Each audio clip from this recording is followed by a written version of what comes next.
Hey everyone, how you doing? It's Matt here, Yard Sale Zombie, and it's Sunday, Super Bowl Sunday, and I just thought I would do a quick video, real briefly, just to kind of give you guys an update and show you some cool stuff that I bought this week. As you know, last week we had our first negative review. It actually wasn't our first; it might have been our second or third, but this one was kind of came out of nowhere, and we weren't really expecting it. I left off with the fact that the guy had left the review and hadn't contacted us back. We had contacted him to ask him if he would remove it, and he never got back to me. So the day afterwards, it was the day after I did the last video, I sent him a message asking if we gave him a full refund if he would consider revising his feedback. And of course he wrote back within like 3 hours, yes I would. And so I sent him the feedback revision, and he waited about another day and a half, and then it was gone. So that's good news. We don't have any negative feedbacks anymore. Right now we're at 820 positive reviews, so that's pretty good. I might actually have gone up to 822 today. I can't remember. Before all that happened, I called eBay because his review was actually for the product, and he was basically saying that the product leaked and he wasn't happy. So I tried to get eBay to remove it, and they said they would not because it's his opinion. Even though it didn't really make sense, I was like, whatever. My plan was if he didn't take the revision and get rid of it, I was going to call back and try to speak to somebody else to get that reviewed and removed. But we didn't have to go there, so that's a good thing. It's gone. We're back to all positive. Another update for this week is our listers. Our 2 listers are back. We had the one lister, she had to go in for surgery. Something had happened with her groin, and she pulled it, or she had some kind of growth, so she had to have that removed, and she had surgery. So she was down and out for a couple weeks, and we didn't have any help. And then our other lister, lister number 2, went from working here to working from her home, and that 2 or 3 week period of training her and getting her used to working from home happened at the same time that the other one went down for surgery. So we had both of them down, and it was just us, and so inventory was piling up, and Steph and I had to start doing more listings. But it went okay. It just really made sales much slower because there just wasn't enough. We didn't have enough time to get everything listed. So there's a plane coming over right now. Hopefully you can still hear me. We live near a Navy base, and on Sundays the guys can take the planes out to just kind of have free time, I guess. So that's what that is. He's practicing. What was I saying? Oh, yeah, we were moving kind of slow because it was Steph and I doing all the listings, and I was still going out buying. So the good news is we're back. Lister number 1, Amanda, she did about 100 listings last week, the first week after her surgery. And the other one, Taylor, she is still taking a long time trying to figure out how to list from Ink Frog from home. So hoping she can get that together this week, get going, and get her 2 bins back. They do about 100 items at a time, and I pay them about $1.50 to $2, sometimes $3, depending on the difficulty of the listings that they do. So we're back with that. And then also one more update is our storage shed that we built is right here. I'm actually outside right now, and I'm going to take you over there in a second and show you what I did today, which was I built shelves on the back wall so that we can put all the bins on the back, and I enclosed the 2 sides at the top. The tops were open. We did plywood all the way around, 8 feet up, and there was like 1.5 feet at the top of each side that wasn't closed in, so leaves were getting in. If it rained really heavy, a little bit of rain would get in there, so I wanted to close that up before I started storing all my items in there. So everything's in there. I'm going to show you that in a second. And right now we're at about 400 listings. Let me check real quick. And so basically everything is in that shed now, whereas before I had some stuff in the van, I had some stuff in another van, some stuff was in the house, and some stuff was in the shed. So every morning I was like walking around trying to get items from all these different places. So that is good. 394 listings right now, and 10 paid and need to be shipped for yesterday and today. Some of the cool ones. I sold 2 vintage hats. Well, one yesterday and one today. One was this Roll Tide hat that I got out of the bins at the Goodwill outlets. You can see it. It's a Roll Tide hat. I don't know if that's going to focus. I sold that for 45 bucks yesterday. So that was pretty cool. I paid $1 for it because I got it at the bins. And then today I sold one that has Johnson Outboard Motors logo on it. I don't know if you can see that. And these are just old hats that, what I do is I find old hats, and when I think they're really cool or unique or there's something about them that might be good, I price them high. So like the Alabama one, they just won the national championship, and it was really cool. The design, it had like some felt on it, and it just looked really neat. So I did $49.99 and wait and see what happens, and it's sold. I've got like 3 more up too. Sometimes they do, sometimes they don't, but just for 2 or 3 listing periods, you know, a month or 2 or 3, just list it for like $49.99. I don't know if I told you guys, but a couple weeks ago I also sold the what was it? Oh, I sold one for $70, and now I can't remember exactly what it was. Oh, it was the Red Wing boot one. It was just a red and white hat, and it had the Red Wing boot logo, like a circle right on the hat, and I sold that for $69.99 a couple weeks ago. So been doing really well with the vintage hats this year. I wish, and I might actually have to go run a report and see how many I've sold and for how much money, because I just make a killing on vintage hats. It really should be my specialty. Maybe I'll go ahead and do like one eBay store that's all vintage hats. I don't know. We'll see. Alright, so anyways, what I'm going to do now is show you inside my storage shed, and then I'm going to bring you inside to show you a couple of cool items that I got this week. And I'll take you inside the eBay, our indoor eBay room, to show you those. So let's go look at the storage shed now. So today, that whole top section up there, right here, this little one that's shaped like a triangle, what I did today. I did that on both sides. So that's all tight now on the sides. The top is going to be a little more tricky because this roof is wavy, and I want to make sure that however I do it, the plywood actually goes up to a nice solid surface so that it's tight. And I don't want any birds or mice getting in. Alright, so here's what it looks like now. Basically what I did was build one shelf in the center, and I can get about 3 bins on the bottom and 3 bins on the top. So yeah, it's about as much as I can zoom. Basically, it looks like this. This is what about 400 items on eBay looks like. And yeah, we've got a couple on top. That cardboard box is all hats. That bin right there is all hats. Everything else is hard goods. And right now, pretty much I've got a bunch of other junk just sitting here. Been doing a lot of stereos and VHS players lately. That's a receiver in that box. And then over here, this is actually for us on the river next year. This is a DVD player slash VCR. So you can do both. So I've been selling a lot of those lately too. But yeah, that's about what it looks like now. The plan is to make more shelves over there. Actually, no, over here. So it'll look like this, but it'll continue around, and hopefully we never need to have that many. But I'd like to get up to around 1,000, and that's about where I want to stay. So anyways, that's that. I'm going to take you inside now and show you a couple cool items that I have inside. Alright, we're back inside here in my eBay room. As you know, the table behind me is where I wrap and ship items, and the table over there is where I take pictures. So it's all just in this little room, which used to be a bedroom. But it's our office now.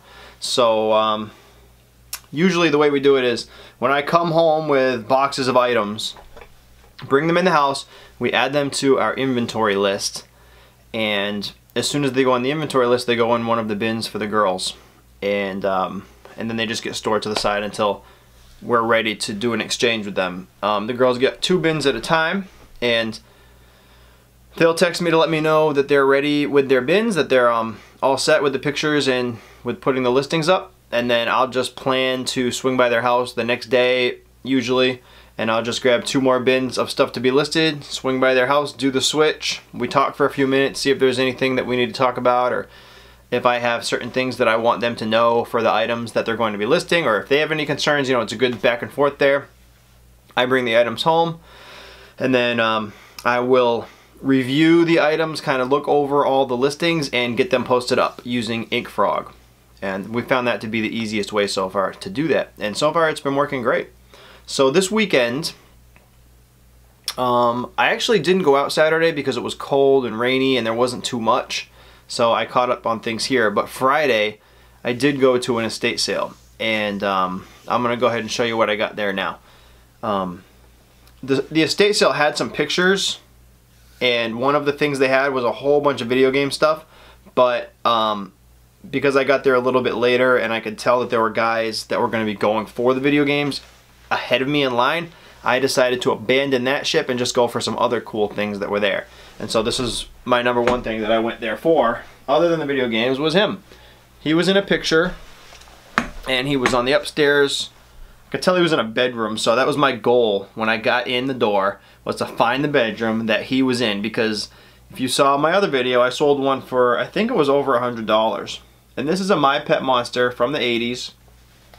And this guy has had a rough life.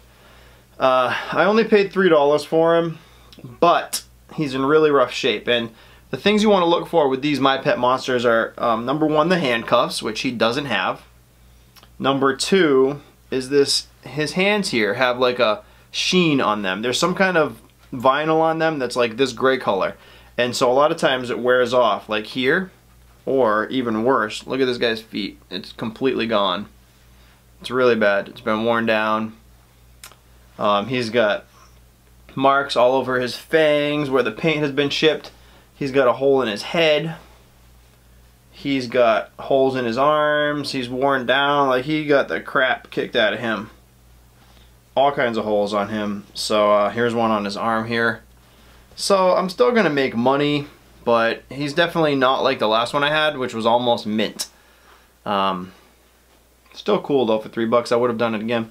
At the same place, I got a bunch of G.I. Joes. I got probably 8 of them. And I don't know if, I thought they were older, like 50s or 60s, but they're actually from 96. This one's Burn Victim G.I. Joe. And it's really like burned. The plastic is actually burned. I don't know if Mattel did that, or if this crazy kid that owned all these toys did it, because one of these in here, this guy has like a hole burned right in his chest, and his leg is torn off, and he's missing his foot, and he's got a fracture, probably a broken ankle right there. And then even worse was this guy, who literally has holes in his stomach, like bullet holes. And he had, when I found him, he had a paper clip going in the front and out the back, like he had been impaled. And holes in his clothing, holes in his back. I'm assuming the owner did this to him, and these are all in really rough shape. But oh, and then I got a Luke Skywalker, I think, from 96. It's either that or a wrestler, not really sure. But I got all those for $2 each, so that was pretty cool. But like I said, I thought they were older, and when I got home and found out they were 96, you know, instead of being $40 to $50 a G.I. Joe, the fact that they're 96, they're like $8 to $15 now. And then with all the destroyed abdomens and holes in them, even less. What else did I get this week that was cool? Here, this was kind of a fun one. I found this in a bin at the Goodwill outlet, and it's a book about Gene Autry, but that's not the cool thing. The cool thing is I opened it up and look what's right there. Best wishes. My best wishes, Gene Autry. So I thought that was kind of cool. And then I looked it up, what books, you know, autographed books go for with Mr. Autry, and they go for about $20 to $30. So we'll see. Not bad for 50 cents. We'll see what happens. Maybe I'll get 20, 30 bucks out of it. Been making, I don't know what's going on at this time of year, but I have found so many model train parts. Here's an example. This is a house. It's called Jacob's house. And, oh, I'm sorry, Jordan's house. Paid $1 for this. This goes for about 20 or 30 bucks. It lights up, goes on the side of a train track. Here are some train cars. This is the Casket Company. And then I got a whole bunch of other cool stuff. What I plan to do with that is bundle it, because I got some little graves and stuff, like scenic details. And then this is a whole graveyard scene, like actually somebody died. And there's a hearse, there's a crowd gathering around the grave. And it's basically a graveyard. So I'm gonna put all these together, and then somebody basically gets like a graveyard kit for their model train. So hey, some people are into that. These things are actually selling. And that's about it for really cool stuff. Here's a couple brands of shoes to look out for. Everybody knows Morel. Pick these up. And then this one here, Pearl Izumis, will actually sell for a lot of money if you find these. And again, you know, just check on the tread. You want to make sure there's a moderate amount left. You really don't want to get them the ones that look like skis. And if they're dirty, that's okay. You can throw them in your washing machine. Sometimes I use hair shampoo and a toothbrush and just rinse them off. Let them dry in the sun. That's good too. Here's a hat that sells for about 20 bucks online. A Papa John's hat. That's a good pickup. Let me show you the hats that I sold actually. I know I showed you outside, but here they are right here. This one here, this roll tide hat sold for $45. I had it up for $49.99, and with the 15% or 10% sale, $45. And then this one here is the Johnson Outboard Motor hats, and there's really nothing special about these. I think I got them. No, I got this one at a yard sale, I think, and this one at the Goodwill Outlet. But you can find stuff like this all the time if you're just looking, and it's cheap.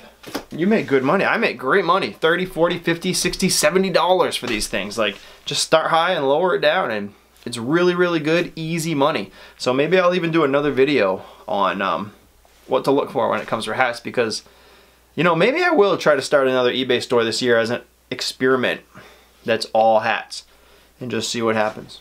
But I think that's about it. Oh, one more thing. These dress shoes here are, I think they might be cordovan. Now, if you don't know what cordovan means, it's basically the leather from the back of the horse's butt, as opposed to